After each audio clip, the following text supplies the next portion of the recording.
क्या होगा जब इस देश के न्यायालय सामने वाले के पद और पोजीशन को देखते हुए फैसला देने लगेंगे? क्योंकि हमारा संविधान तो कहता है इक्वालिटी बिफोर लॉ, यानी कानून के लिए सब इक्वल हैं। कानून का एप्लीकेशन सबके साथ समानता से होना चाहिए और कोर्ट ने ये नहीं देखना है कि सामने वाला कौन है, बल्कि ये देखना है कि सामने वाले ने क्या किया है। लेकिन आज मैं आपको एक ऐसे केस के बारे में बताने वाली हूँ जिसमें एक कोर्ट ने, हमारे देश के एक कोर्ट ने ऐसी जजमेंट पास की है जिसमें उन्होंने सामने वाले के पद और पोजीशन को देखते हुए अपनी जजमेंट का आधार बनाया है। लेकिन उस जजमेंट को डिस्कस करने से पहले मैं आपको एक सिचुएशन देती हूँ कि आप एज्यूम कीजिए कि आप कोई बड़े पद पर या बड़े पोजीशन पर हैं, हाई प्रोफाइल व्यक्ति हैं, या फिर बहुत लोग जो मेरी वीडियो देख रहे होंगे उनमें से आप में से रियल में ही कोई बड़े पद पर है या बड़े पोजीशन पर है। मान लीजिए आप कोई अफसर हैं, या आप कोई बड़े आर्टिस्ट हैं, बड़े एथलीट हैं, या कोई भी आप बड़ी हस्ती हैं, आप फेमस हैं, या आपका पुलिस में और नेताओं में उठना बैठना है, या आप बड़े सोशल वर्कर हैं, मीडिया पर आते हैं, आपकी पहचान है काफ़ी, यानी आपके पास बड़ा पद या पोजीशन है। या फिर मान लीजिए आप कोई डीएम है और आपके अंडर में पूरा पुलिस डिपार्टमेंट है, और अचानक से एक दिन एक लड़की आके कहती है कि 12 साल पहले इन्होंने मेरे साथ रेप कमिट किया था, और ये लड़की डेट भी फिक्स नहीं बताती है कि कौन सी डेट पर वो एलिगेशन लगा रही है। वो एक रफ अंदाज बता देती है कि इस समय पर हुआ था और 12 साल पहले हुआ था, और आपके ऊपर केस दर्ज हो जाता है, कोर्ट में ट्रायल चलता है। आप कोर्ट में ये डिफेंस लेते हैं कि 12 साल तक ये लड़की चुप क्यों रही, इसका कोई जस्टिफाइड रीजन लड़की ने नहीं दिया है, और 12 साल तक मैं उसके लिंक में ही नहीं था, यानी मैंने उसको कोई थ्रेट भी नहीं दिया था, ऐसा कोई एलिगेशन भी नहीं है। मान लीजिए मैं आपको ये सिचुएशन दे रही हूँ कि आपने थ्रेट भी नहीं दिया उसको 12 साल तक कि वो चुप रहे, ऐसा कोई रीजन नहीं है कि वो 12 साल तक क्यों चुप रही। और आप कोर्ट में कहते हैं कि सुप्रीम कोर्ट की जजमेंट्स है कितनी सारी कि अगर कोई इतने लंबे डीले के बाद आता है तो उसके ऊपर शक किया जाना लाजमी है, एक सस्पिशन बनाना, कोर्ट का एक सस्पिशन देखना, डाउट कास्ट करना लाजमी है कि 12 साल तक कोई क्यों नहीं कंप्लेंट किया। लेकिन ये कोर्ट कहती है कि मुझे यहाँ पर सस्पिशन नहीं दिख रहा, और कोर्ट आपको कन्विक्शन कर देती है सिर्फ इस बात पर कि क्योंकि आप एक बड़े पद पर हैं, क्योंकि आप एक बड़ी पोजीशन पर हैं, आपका नेताओं के साथ, पुलिस वालों के साथ उठना बैठना है, और जो कंप्लेनेंट है वो एक साधारण व्यक्ति है, इसीलिए मुझे लगता है कि 12 साल का डिले जस्टिफाइड है, और 12 साल के बाद भी कंप्लेनेंट की एक कंप्लेंट मैं लेता हूं और आपको कन्विक्ट करता हूं। सिर्फ इस रीजन को कोर्ट ने जस्टिफाइड मान लिया, रीजनेबल मान लिया, जबकि सुप्रीम कोर्ट ने कहा है कि इतने लंबे डीले पर अगर रीजन बहुत जस्टिफाइड और रीजनेबल हो कि वो 12 साल तक क्यों नहीं कंप्लेंट कर पाई, तो ही आपने उस डीले को माफ करना है। लेकिन यहां पर आपके साथ कोर्ट ने कन्विक्शन की सिर्फ इस आधार पर कि क्योंकि आप बहुत बड़े व्यक्ति हैं और सामने वाला एक साधारण व्यक्ति है, इसीलिए हम 12 साल के डीले को माफ कर रहे हैं, और आपको कन्विक्शन कर देती है कोर्ट। तो आप इस सिचुएशन में सोचिए कि क्या ये आपके साथ अन्याय नहीं हुआ है? क्या कोर्ट ने सिर्फ इस आधार पर कि आप एक बड़े पद पर हैं और कन्विक्शन कर देनी चाहिए, 12 साल का डीले माफ कर देना चाहिए? क्या कानून का एप्लीकेशन जिन बातों पर होना चाहिए उन बातों को छोड़कर सिर्फ इस बात पर होगा कि आप क्योंकि एक बड़े पद पर हैं इसलिए आपके ऊपर कोई 12 साल बाद आके भी कंप्लेंट कर देगा तो उसकी बात को गॉस्पेल ट्रुथ मान के कन्विक्शन कर दिया जाएगा? ऐसा ही इस केस में हुआ है। यहां पर अहमदाबाद की कोर्ट ने जजमेंट पास की है, और ये केस है आसाराम बापू का। इसके अंदर, क्योंकि मैंने जजमेंट पढ़ी है तो मैं आपको बताऊं कि इसके अंदर एलिगेशन एक लड़की ने लगाया 2013 में, और उसने ये कहा कि 12 साल पहले 2001 में मेरे साथ में रेप हुआ था। और जैसा कि मैंने आपको बताया कि इस केस में जो मैंने आपको सिचुएशन बताई थी, उसी तरह इस केस में जो लड़की है उसने कोई डेट नहीं बताई कि किस डेट पर मैं एलिगेशन लगा रही हूं। उसने कहा कि 2001 में गुरु पूर्णिमा का प्रोग्राम था, उस समय मेरे साथ ऐसा हुआ। फिर उसके बाद से वो कहती है कि नहीं, जन्माष्टमी का दिन था, उस दिन मेरे साथ ऐसा हुआ। फिर वो दोबारा स्टेटमेंट बदलती है और कहती है कि नहीं नहीं, गुरु पूर्णिमा के 2 दिन बाद मेरे साथ ऐसा इंसिडेंट हुआ। फिर उसके बाद फिर से स्टेटमेंट बदलती है और कहती है कि नहीं नहीं, गुरु पूर्णिमा के कुछ दिन बाद हुआ। कितने दिन बाद हुआ वो क्लियर नहीं करती है, यानी डेट भी फिक्स नहीं है। आप सोचिए कि आपके ऊपर कोई एलिगेशन लगाए और डेट भी आपको ना पता हो, तो आप कैसे अपने आप को डिफेंड करेंगे? आप किस डेट पर कहेंगे कि मैं उस समय वहां पर था या नहीं था, या कैसे अपने आप अपना डिफेंस भी करेंगे जब आपको डेट ही नहीं पता है? यहां पर इंसिडेंट की डेट ही फिक्स नहीं है, सिर्फ एक रैंडमली कहा गया है कि 2001 में गुरु पूर्णिमा के कुछ दिन बाद मेरे साथ ऐसी ऐसी घटना हुई। और 2013 में जाके ये कंप्लेंट दर्ज हुई और अभी 1 महीना पहले अहमदाबाद की कोर्ट ने इस केस में जजमेंट पास की और कहा कि इतने लंबे डीले के बाद जब डिफेंस के आर्ग्यूमेंट्स हुए और डिफेंस के वकील ने ये कहा कि इतने लंबे डीले को आप जस्टिफाइड नहीं मान सकते हैं क्योंकि कंप्लेनेंट ने कोई रीज़न नहीं दिया है रीजनेबल कि इतने लंबे डीले तक, इतने समय तक वो चुप क्यों रही, तो कोर्ट ने कहा कि हम इसमें डीले को माफ़ करते हैं क्योंकि आप एक बड़ी पोजीशन पर थे, क्योंकि आसाराम बापू के पास कई बड़े लोग आते थे, कई बड़े नेता आते थे, कई पुलिस वाले आते थे, इसीलिए जो है हम यहाँ पर 12 साल का डीले माफ़ करते हैं और हम ये मानते हैं कि इसीलिए जो लड़की है वो चुप रही, तो वो चुप रही इसका रीज़न हमें ये जस्टिफाइड लगता है क्योंकि आप बड़े थे। सिर्फ इस बात पर अहमदाबाद की कोर्ट ने 12 साल के डीले को माफ़ कर दिया। तो मेरा यहाँ पर ये कहना है कि क्या ये जजमेंट लीगल है? क्या ये जजमेंट आने वाले समय में सबके लिए एक मिसयूज करने का कारण नहीं बनेगी? यहाँ पर आसाराम बापू के साथ तो अन्याय हुआ ही है, लेकिन इस जजमेंट का आने वाले दिनों में कितना मिसयूज होगा अगर ये जजमेंट हाई कोर्ट में जाकर अपहेल्ड हुई तो। इसीलिए ये हाई कोर्ट में ये जजमेंट सेट असाइड होनी चाहिए और हाई कोर्ट ने इसके ऊपर फाइंडिंग देनी चाहिए कि क्या इस तरह की कंप्लेंट्स में जहां पर कोई 12 साल बाद आकर कह देता है कि मेरे साथ रेप हुआ और वो डेट भी फिक्स कोई नहीं बताता है, कोई रीज़न जस्टिफाइड नहीं बताता है, क्योंकि इस केस के फैक्ट्स के अनुसार, क्योंकि मैंने जजमेंट पढ़ी है तो मैं आपको जजमेंट में से बता रही हूँ कि इसमें जो कंप्लेनेंट है उसने कोई ऐसा रीज़न नहीं दिया है कि वो 12 साल तक चुप क्यों रही। कोई थ्रेट का रीज़न नहीं है। हाँ, अगर कोई थ्रेट हो, कोई सामने वाला अपनी पद और पावर का यूज़ करके सामने वाले कंप्लेनेंट को थ्रेट में डाले कि आपने इसमें कंप्लेंट नहीं करनी है, नहीं तो हम ऐसा ऐसा कर देंगे, तब तो रीज़न एक जस्टिफाइड माना जा सकता है। लेकिन इस पर्टिकुलर केस में फैक्ट ये कहते हैं कि 2007 में जो कंप्लेनेंट है वो आश्रम से चली गई।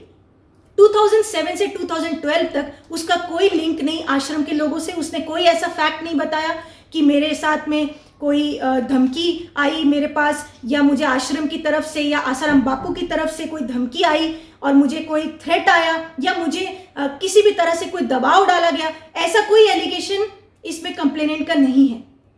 ऐसा कोई एलिगेशन इस कंप्लेनेंट का नहीं है। और सुप्रीम कोर्ट की इसमें जजमेंट्स कितनी सारी हैं कि सुप्रीम कोर्ट ने कहा है कि अगर आप डीले को माफ कर रहे हो, इतने लंबे डीले को, तो वहां पर रीजन जस्टिफाइड होगा तो ही आप इतने लंबे डीले को मान सकते हो। लेकिन यहां पर कोर्ट ने सुप्रीम कोर्ट की एक जजमेंट का हवाला देते हुए कहा कि एक मैटर में सुप्रीम कोर्ट ने 2 साल के डीले को माफ किया था। तो इस कोर्ट ने, अहमदाबाद की कोर्ट ने कहा कि क्योंकि सुप्रीम कोर्ट ने कहा है उस केस में, एक पर्टिकुलर केस नज़ीर साइटेशन मार्क करी जिसमें कहा कि 2 साल के बाद एक रेप केस में कोर्ट ने कन्विक्शन की, तो सुप्रीम कोर्ट ने अपहेल्ड किया। सुप्रीम कोर्ट ने उसमें कहा कि रेप केसेस में जो है जो लड़कियां होती हैं वो काफ़ी जो है आने में सोचती हैं, टाइम लगता है क्योंकि एक सोसाइटी का प्रेशर भी होता है, तो 2 साल के डीले को माफ़ किया। उस जजमेंट को रेफर करते हुए अहमदाबाद की कोर्ट ने कहा कि इसीलिए हम भी यहाँ पर 12 साल का डीले माफ़ करते हैं। लेकिन आप ध्यान दीजिए कि वो केस में 2 साल का डीले था और इस केस में 12 साल का डीले है। 2 साल और 12 साल में बहुत बड़ा फर्क होता है। और यहां पर इस केस में डेट भी फिक्स नहीं है कि 12 साल पहले कौन से दिन की वो घटना बता रही है, पर्टिकुलर दिन नहीं है। और मैं आपको ये भी बताऊं कि इस केस में इवन लड़की से जब क्रॉस एग्जामिनेशन में पूछा गया कि गुरु पूर्णिमा का आप एलिगेशन बता रहे हो, गुरु पूर्णिमा कौन से महीने में आता है, आप इतना बता सकते हैं? तो लेकिन कंप्लेनेंट का कहना था मुझे महीना ही नहीं पता है कि कौन सा महीना है। उसको महीना भी नहीं पता है कि कौन से मंथ में वो एलिगेशन लगा रही है। ऐसे इस केस के फैक्ट्स हैं। तो मेरा ये कहना है कि अगर अहमदाबाद की कोर्ट ने उस 2 साल के डीले के माफ करने वाली जजमेंट को रेफर करते हुए आज 12 साल का डीले माफ कर दिया, तो ऐसे में अगर ये जजमेंट आगे चल के हाई कोर्ट से अपहेल्ड हो गई तो इसके कॉन्सिक्वेंसेस क्या होंगे? ये भी जजमेंट एक नजीर बन जाएगी, एक साइटेशन बन जाएगी, और आने वाले समय में दूसरी कोर्ट्स इस जजमेंट का हवाला देकर 12 की बजाय फिर 24 साल का डीले माफ करेंगे, फिर उसका हवाला देकर आगे चल के तो आने वाले समय में 50 साल का डीले माफ होगा। फिर तो कोई भी अगर फॉल्स कंप्लेंट करना चाहे, किसी को फंसाना चाहे, तो वो 25 साल बाद, 50 साल बाद आके कोई कहेगा कि मेरे साथ 50 साल पहले ऐसा ऐसा एलिगेशन लगाएगा कि मेरे साथ रेप हुआ था, तो आप कन्विक्शन कर देंगे अगर इस जजमेंट को फॉलो करते हुए। तो ये कितना इसका नुकसान होगा, कितना इसका मिसयूज होगा, और जिन लोगों को किसी से बदला लेना है, फॉल्स कंप्लेंट करना है, तो ये उनके लिए कितना रास्ता साफ हो जाएगा।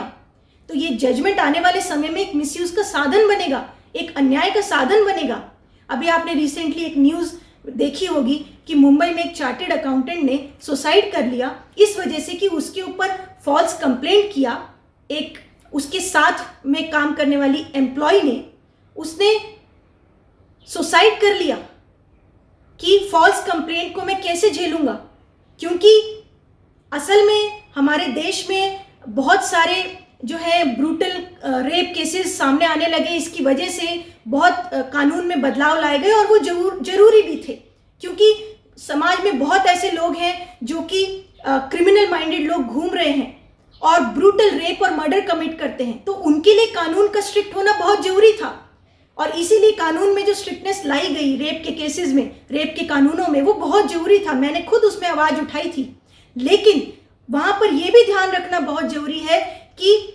कहाँ पर इस लॉ का मिसयूज हो रहा है। मिसयूज भी नहीं होना चाहिए, क्योंकि कोई भी लॉ अगर स्ट्रिक्ट बनाया जाता है तो उसके मिसयूज के चांसेस भी बढ़ जाते हैं। तो मिसयूज रोकने के लिए कहीं ना कहीं कोई कदम जरूर उठाना चाहिए। तो मैंने इसमें पहले भी एक बार बात की थी कि जो रेप के कानून है उसमें एक सेपरेशन होना चाहिए कि ब्रूटल रेप और मर्डर केसेस को सेपरेट क्राइटेरिया में रखना चाहिए, और इस तरह के केसेस को सेपरेट क्राइटेरिया में रखना चाहिए जहां पर कि विक्टिम का मर्डर नहीं हुआ है या फिर जहां पर इंजरीज नहीं हुई है, या फिर जहां पर इस तरह से इनऑर्डिनेट डीले के बाद कोई आके कह रहा है कि मेरे साथ रेप हुआ है, कोई डेट नहीं, कोई एविडेंस नहीं। इस तरह के केसेस को सेपरेट किया जाए। अदरवाइज कोर्ट्स ये डिफरेंशिएट ही नहीं कर पाएंगे कि कौन सा केस फॉल्स है, कौन सा केस ट्रू है, और कितना ज्यादा मिसयूज होने लगेगा।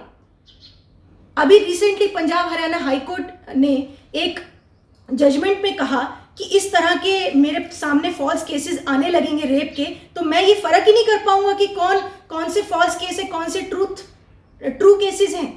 कितना मुश्किल हो जाएगा ये समझना कि कौन सच्चा है, कौन झूठा है। इसीलिए कहीं ना कहीं इस लॉ का मिसयूज ना हो, इसके लिए भी स्टेप्स उठाने बहुत जरूरी हैं। और उसी में मुझे लगता है कि ये जजमेंट के ऊपर बात करना बहुत जरूरी है, इस जजमेंट को चैलेंज करना बहुत जरूरी है, क्योंकि अगर ये जजमेंट आगे चल के अपहेल्ड हुई तो इसी के माध्यम से जो रेप के कानूनों का मिसयूज है वो होगा। और देखिए, रेप के कानूनों का मिसयूज होने से जो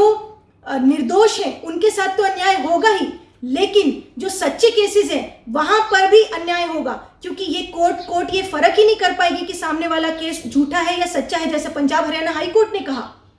तो इसीलिए मैं ये अपील करती हूँ सभी सीनियर एडवोकेट से, मैं ये अपील करती हूँ जुडिशरी से, जुडिशियल फ्रेटर्निटी से, लॉयर्स की फ्रेटर्निटी से, कि सीनियर लॉयर्स इस जजमेंट के ऊपर रिसर्च करें, क्योंकि ये जजमेंट एक ऐसी जजमेंट है जिसमें कि मुझे बहुत पढ़ के शॉकिंग लगा, और कोई भी सीनियर लॉयर इस जजमेंट को पढ़ेगा तो उनको जरूर ये बात शॉकिंग लगेगी कि कैसे 12 साल के लंबे डीले को सिर्फ इस बात पे माफ कर दिया गया कि आप एक बड़ी हस्ती हैं, आप एक बड़े पद पर हैं, आप एक बड़ी पोजीशन पर हैं। यानी कोर्ट का ये कहना है यहाँ पर, अहमदाबाद की कोर्ट का, कि अगर उनके सामने कोई बड़ी हस्ती नहीं होती, कोई बड़ी पद पोजीशन वाला कोई सामने नहीं होता एक्यूज्ड, कोई साधारण एक्यूज होता, तो क्या कोर्ट का फैसला ये नहीं होता। यानी इनका ये कहना है कि कोई साधारण अगर एक्यूज होता और एक लड़की आके बोलती कि मेरे चाचा या मामा या रिलेटिव या किसी व्यक्ति ने, जो एक साधारण व्यक्ति है, उसने मेरे साथ रेप किया था 12 साल पहले, तब ये कोर्ट ये फैसला नहीं देती और तब वो 12 साल के डीले को माफ नहीं करती। ऐसा अहमदाबाद कोर्ट का इंटरप्रिटेशन है। यानी किसी का बड़ा पद होना, बड़ी पोजीशन होना ही उसके लिए एक अभिशाप हो गया है कि क्योंकि वो बड़े पद पर है, बड़ी पोजीशन पर है, इसीलिए जो है कोर्ट कोई भी लड़की 12 साल बाद, 15 साल बाद आके कहेगी, एलिगेशन लगाएगी और वहां पर 12 साल का डीले माफ हो जाएगा। तो इसका मतलब तो या तो ये हुआ कि जो भी मेरी वीडियो सुन रहे हैं और जो कोई किसी न किसी बड़े पद पर है या किसी न किसी पोजीशन पर है या फेमस है या कोई भी नहीं भी फेमस है लेकिन आप कोई बड़े अफसर हैं, तो आप अलर्ट हो जाइए। फिर तो आप बीवेयर हो जाइए कि आपके ऊपर कभी भी ऐसा केस हो सकता है और फिर यही जजमेंट को नज़ीर बना के आपके ऊपर भी कोर्ट कन्विक्शन कर सकती है। आप फिर अलर्ट हो जाइए, आपको डरने की जरूरत है। नहीं तो फिर आप इस जजमेंट के ऊपर आवाज़ उठाइए। मैं ये आम जन से भी सबको कहना चाहती हूँ कि आप इस जजमेंट पर जो है आवाज़ उठाइए कि ये जजमेंट सही नहीं है। और मैं सीनियर लॉयर्स और जो है कानून में, जो कानून के फील्ड में जो सब लोग हैं, मैं उनसे ये अपील करती हूँ कि इस जजमेंट के ऊपर रिसर्च की जाए, इस जजमेंट के ऊपर बात की जाए और ये जजमेंट हाई कोर्ट से अपील ना हो और हाई कोर्ट से एक ऐसी फाइंडिंग आए कि इस तरह के केसेस में क्या इस तरह की फाइंडिंग देना जायज़ है। मैं आपको इस जजमेंट के और शॉकिंग फैक्ट्स बताऊं तो इसमें कहीं भी कोई एविडेंस नहीं है, क्योंकि वैसे भी देखो 12 साल बाद कोई एविडेंस कैसे गैदर हो सकता है। कोई फॉरेंसिक एविडेंस नहीं हो सकता, कोई सर्कमस्टेंशियल एविडेंस नहीं हो सकता, कोई tower location, mobile location gather नहीं हो सकती। तो ऐसे केस में सिर्फ रेप कंप्लेनेंट का स्टेटमेंट ही होता है और इस केस में भी वही है।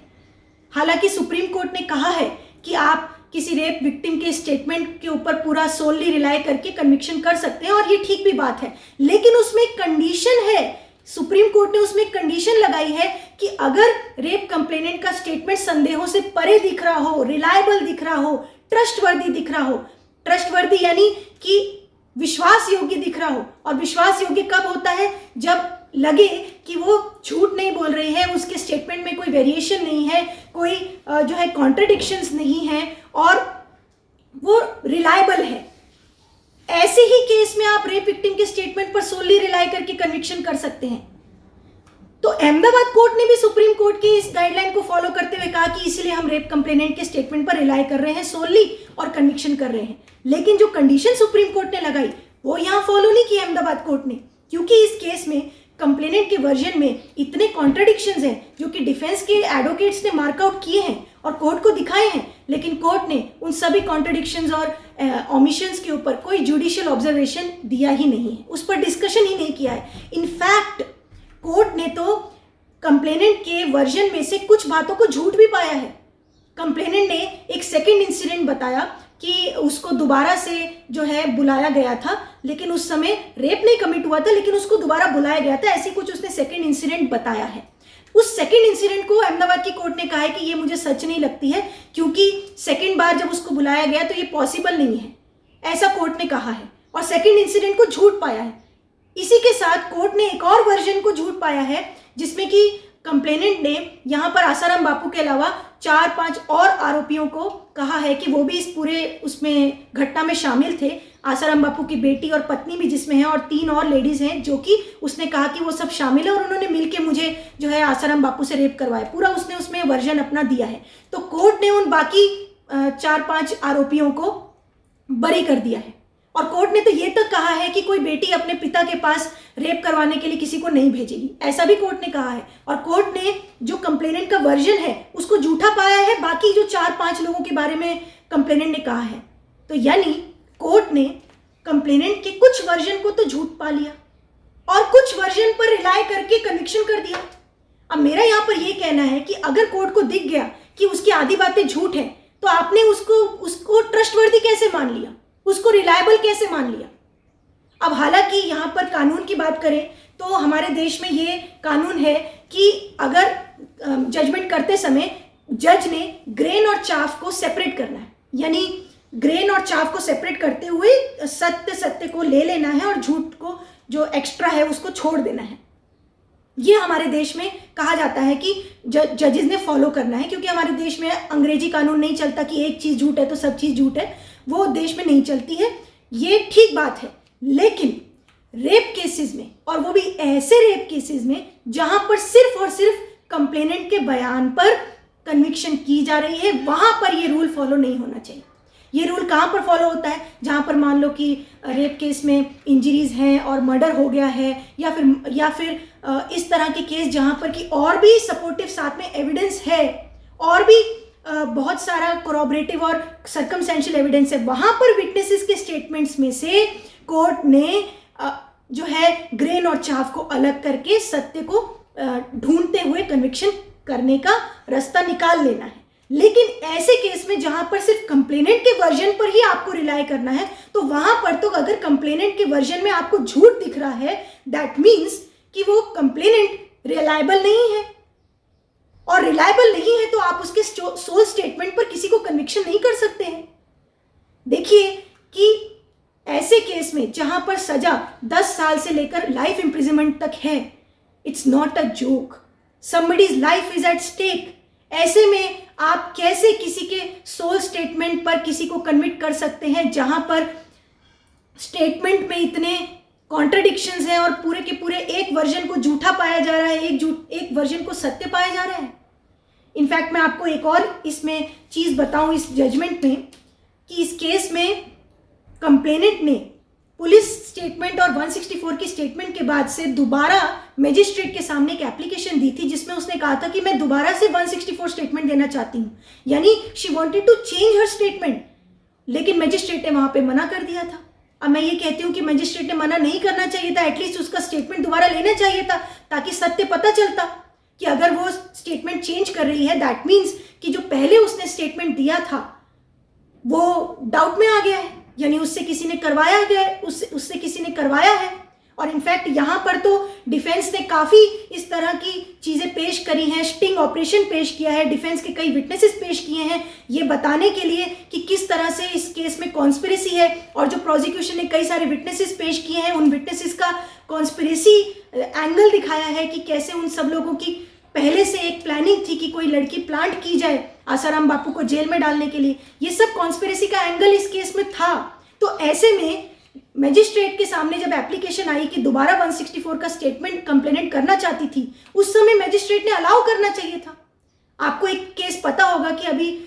रिसेंटली एक केस आया था हरिद्वार से, शांति कुंज का केस, जहां पर जो शांति कुंज के प्रमुख हैं श्री प्रणव पंड्या जी, उनके ऊपर भी इस तरह से एक साजिश हुई थी। उसमें भी इतने लंबे डीले के बाद से कोई कंप्लेनेंट ने आके कहा था कि प्रणव पंड्या जी और उनकी पत्नी, वहां पर भी उनकी पत्नी को इन्वॉल्व किया गया था कि उन्होंने जो है मेरे साथ बहुत साल पहले, वहां पर भी काफी लंबा डीले है, बहुत साल पहले मेरे साथ रेप किया था। उस केस में भी जो कंप्लेनेंट है उसने अपना स्टेटमेंट चेंज किया बाद में।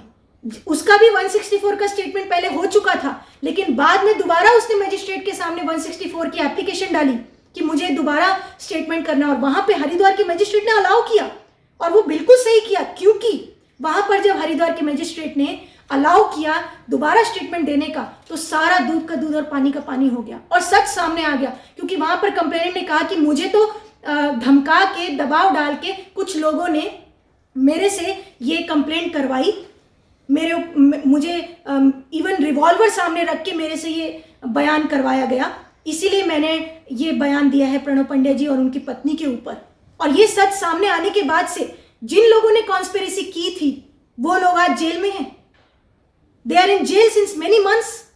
तो वहां पर सच सामने आया और दूध का दूध पानी का पानी हुआ। तो इस केस में भी हो सकता था अगर मजिस्ट्रेट ने 164 का स्टेटमेंट दोबारा करने की परमिशन दे दी होती। और इनफैक्ट यहां पर तो जब मजिस्ट्रेट ने मना किया 164 स्टेटमेंट दोबारा लेने के लिए, तो कंप्लेनेंट ने एक हाईकोर्ट की पिटीशन बनाई,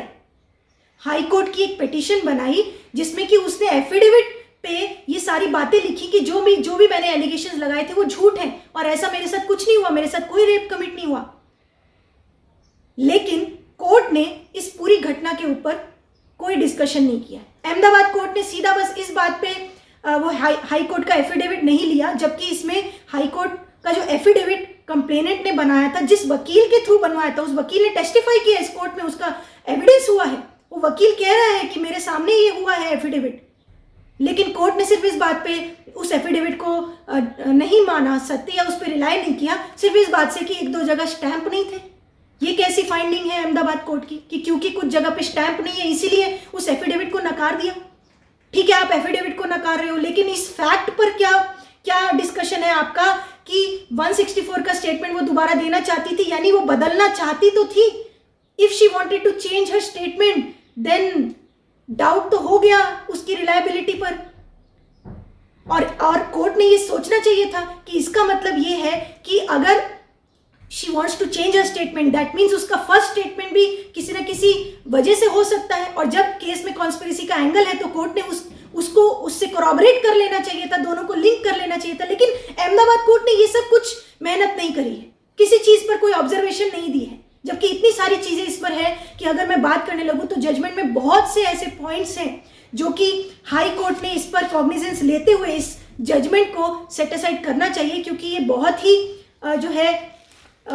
इलीगल जजमेंट है, जिसमें कि कानून के प्रोविजंस के ऊपर डिस्कशन ना होते हुए जो है जजमेंट पास की गई है। लेकिन सबसे बड़ी चीज जो मैंने यहाँ पर मार्कआउट की है वो ये है कि इस जजमेंट में जो कोर्ट ने ऐसी फाइंडिंग, ऐसी ऑब्जर्वेशन देते हुए 12 साल के डिले को जो माफ किया है, वो एक बहुत बड़ी चीज़ है जिसके कॉन्सिक्वेंसेज आगे चल के मुझे लगता है कि ज़रूर आएंगे और इसका बहुत जगह पे मिसयूज होगा। तो इस जजमेंट से आसाराम बापू के साथ तो अन्याय हुआ ही है, उनके साथ तो अन्याय हुआ है। ही इज़ द पर्सन जिनको कि इस ऐसी जजमेंट की वजह से, इस न्यायालय के इस तरह के ऑब्जर्वेशन की तरफ से उनको जेल में रहना पड़ रहा है। पिछले 9.5 साल से वो जेल में हैं और अब उनको आजीवन कारावास की इसमें अहमदाबाद कोर्ट ने जजमेंट दे दी है, तो उनके साथ तो अन्याय हुआ ही है। लेकिन अगर इस जजमेंट पर हम लोगों ने बात नहीं करी तो ये जजमेंट आगे चल के अगर नज़ीर बन गई तो इसका बहुत लोग मिसयूज करेंगे, जो कि हमारे कानून व्यवस्था के लिए, न्याय व्यवस्था के लिए बहुत ही गलत दुष्परिणाम होगा। क्योंकि कानून का मिसयूज भी नहीं होना चाहिए। जहाँ पर जो है स्ट्रिक्ट कानून बनाया जाता है असली विक्टिम्स को न्याय दिलाने के लिए, वहाँ पर इस तरह के स्ट्रिक्ट कानून का मिसयूज भी नहीं होना चाहिए कि कोई निर्दोष फंस जाए। दोषी बचे नहीं, ये बात बिल्कुल सही है, लेकिन कोई निर्दोष भी ना फंसे, क्योंकि अगर निर्दोष फंसने लगेंगे तो आप देखना एक दिन दोषी भी छूटने लगेंगे, क्योंकि कोर्ट ये फर्क ही नहीं कर पाएगी कि हम किस केस में माने कि कौन सच्चा है कौन झूठा है। इसीलिए क्राइटेरिया इस तरह का बनना चाहिए और इस जजमेंट के आधार पर एक रिसर्च होनी चाहिए कि क्या ऐसे केसेस में जिसमें कि इतना इनऑर्डिनेट डिले होता है और वहां पर कोई जस्टिफिकेशन नहीं है, क्या इस मात्र जस्टिफिकेशन से कि इस रीज़न से कि क्योंकि जो है आसाराम बापू एक बड़े आदमी थे, एक जो है पुलिस और पॉलिटिशियन में उठने बैठने वाले आदमी थे, और क्योंकि जो है कंप्लेनेंट एक साधारण व्यक्ति थी, सिर्फ इस रीज़न से अगर न्यायालय जजमेंट देने लग जाएंगे तो आने वाले समय में क्या होगा, ये सोचने वाली बात है। इसीलिए मैं ये अपील करती हूँ कि सिर्फ आसाराम बापू के लोग ही नहीं, आसाराम बापू के लोग तो इस जजमेंट को चैलेंज करें ज़रूर, और उनके साथ जो अन्याय हुआ है वो जो है हाई कोर्ट समझे और इस जजमेंट को सेट असाइड करे। लेकिन साथ ही में सब लोग इस जजमेंट पर बात करें, सीनियर एडवोकेट्स, कानून के जानकार, जजेस, जुडिशरी, लॉयर फ्रेटर्निटी और इवन जो भी बड़े पद पर हैं, पुलिस डिपार्टमेंट में हैं या कोई बड़े बड़े हस्तियां हैं, हाई प्रोफाइल लोग हैं, वो भी इस जजमेंट पर बात करें और इस जजमेंट पर आवाज़ उठाएं और इस जजमेंट को जो है सेट असाइड करने के लिए ज़रूर मैं अपील करती हूँ। क्योंकि अगर ये अन्याय आसाराम बापू के साथ आज हुआ है तो कल को आप में से किसी और के साथ भी हो सकता है, क्योंकि अगर कोई जजमेंट नज़ीर बनती है तो उसी नज़ीर को आगे चल के दूसरी कोर्ट्स भी फॉलो करती हैं। तो या तो सभी जो पुरुष वर्ग हैं या तो वो इतने अलर्ट हो जाएं कि आप जो है हमेशा सीसीटीवी लगा के बैठें, आप अपने पर्सनल रूम्स में भी सीसीटीवी लगाएं, या तो फिर इस जजमेंट को चैलेंज करें। और क्योंकि ये रवैया जो कोर्ट का है ये बदलना चाहिए। मैं आपको एक रीसेंट घटना बताती हूँ। अभी पिछले महीने की बात है, जनवरी में मैं सुप्रीम कोर्ट में थी और वहाँ पर एक केस चल रहा था शाहनवाज हुसैन का, जो एक पॉलिटिशियन है। वहाँ पर सीनियर एडवोकेट लूथरा जी और सीनियर एडवोकेट रोहतगी जी आर्ग्यू कर रहे थे। वो उस केस के मेरिट्स पर अच्छा आर्ग्यू कर रहे थे। मैं मेरिट्स पर, केस पर नहीं जाऊँगी कि केस के क्या फैक्ट्स और मेरिट्स हैं, लेकिन वहाँ पर जो मैंने एक चीज़ ऑब्जर्व की, उस समय भी ऑनरेबल सुप्रीम कोर्ट का जो रवैया था, उन्होंने एक जगह पे एक लाइन ऐसी बोली कि जब आर्ग्यूमेंट कर रहे थे सीनियर एडवोकेट्स लूथरा जी और रोहतगी जी, तो सुप्रीम कोर्ट ने कहा आप जो इसमें लूप होल्स बता रहे हैं ना, आपकी जगह पे कोई साधारण व्यक्ति होता तो हम अलग दृष्टि से सोचते, लेकिन क्योंकि आप एक पॉलिटिशियन, एक पावरफुल व्यक्ति हैं, तो ये लूप होल्स हम नहीं देख रहे हैं। तो ये मुझे ऑब्जर्वेशन बहुत अजीब लगा कि क्या हमारे देश के सुप्रीम कोर्ट का रवैया ऐसा होना चाहिए कि आप सामने वाला कौन है इस पर आप नजरिया रखेंगे अपना। हालांकि ठीक है, मेरिट्स पर जो भी केस था वहां पर उनको रिजेक्ट किया गया, वो अलग मैटर है, लेकिन एक रवैया, एक सोच, एक मेंटालिटी अगर हमारे देश में ऐसे कानून की और जजेस की होने लग जाएगी तो क्या होगा हमारे देश में। कल को कोई बड़ा बनना ही नहीं चाहेगा, कल को कोई बड़े पद पर जाना ही नहीं चाहेगा, कोई पावरफुल बनना ही नहीं चाहेगा, कोई बड़े काम करना ही नहीं चाहेगा। चलिए, ऑनरेबल सुप्रीम कोर्ट के तो वो सिर्फ ओरल कमेंट थे जो मैंने वहां पर सुने थे, लेकिन ये तो एक जजमेंट है, ये जजमेंट है, और ये जजमेंट का मतलब है कि आगे चल के एक साइटेशन बन सकती है अगर ये जजमेंट सेट असाइड नहीं हुई हाई कोर्ट से। तो